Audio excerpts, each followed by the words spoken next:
Okay, if you want to start the video. Okay. Okay, if you want to ask the questions. Okay.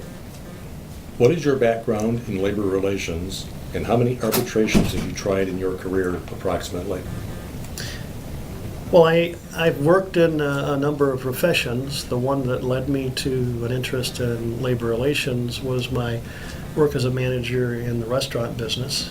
Convinced me to go back to Michigan State University and get my master's degree in labor and industrial relations. I've worked both for the state of Michigan, specifically for the Department of State Police, and the last 17 years for the city of Grand Rapids. About how many arbitrations do you believe you've tried in your career? Adding them up on a yearly basis would be difficult. On average, 12 to 15 a year. I've been in the business now for 20 years, so somewhere between 250 and 275. How do you prepare for an investigatory interview? Well, in our office here in Grand Rapids, most of our complaints that prompt investigatory interviews come from an individual. I generally like to speak directly to, and if possible in person, with the complainant, get all the facts. My next step would be to interview witnesses, if at all possible, before interviewing the individual that the complaint's lodged against. And then finally, I conclude the investigation with an interview with the individual that is the subject of the complaint, and most of the time they would be afforded union representation at that meeting. How do you prepare your witnesses for arbitration?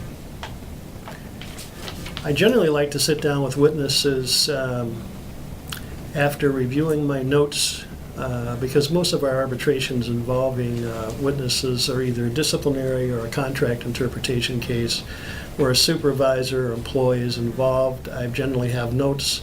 I go over them with them at a meeting several weeks before the arbitration hearing. I also like to go through, in case they haven't been through a proceeding before, and explain the general format, make them comfortable with that, with me. So I meet with them in person. Generally, a week before the arbitration, I have some scripted questions that I meet with them on and go over, but also try to prepare them for some spontaneous questions during the arbitration hearing. Also gives us some advice on doing cross-examination as a city witness. What do you think are the most important elements to an opening and closing statement? I think the most important element to an opening statement for both parties is to give the arbitrator a chance to settle in. Normally the opening statements occur at the beginning of a hearing. The arbitrator has normally just arrived within a half hour, is trying to get settled in. Therefore, I type out my opening statement, present that to them, read in from that opening statement, and then add to that. But in 95% of the cases, or 95% of the material is already there in written form, so they don't have to worry about taking notes and so on at the beginning of the hearing. In closing statements, I'd say in my career, out of the arbitrations I've done, I may have done oral close about 5 times.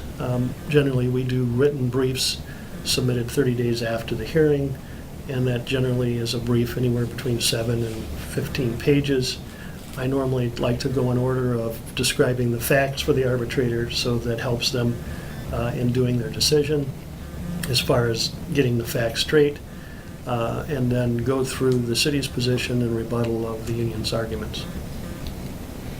How do you prepare for direct and cross-examination? I will generally script out questions in advance. Obviously, as far as cross-examination of potential union witnesses, I really don't know if they're going to put them on the stand or not.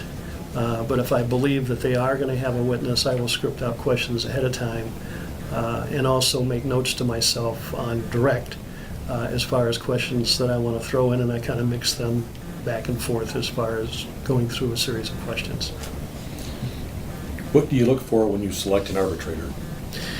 Well, with the city of Grand Rapids and with the state of Michigan, when I was with state police, the selection of the arbitrators was pretty much a function of the contract. We have panels, and we normally alternately strike names and get the last person on the sheet is the arbitrator. At state police, we actually used to roll dice, and the number that matched up with the one that came up, that's who was selected for the case. That was the last question. Do you have any other statements you'd like to make about arbitration that you think are important for students of arbitration to know? Well, I think it's important when you go into a case that the arbitrator look at your presentation of facts as being honest and fair. You don't want to place into your argument something that's obviously contrary to fact, and you want at least the arbitrator to come across believing that you from your side have put in a fair and full record to them that they can rely on as being honest. Thank you very much.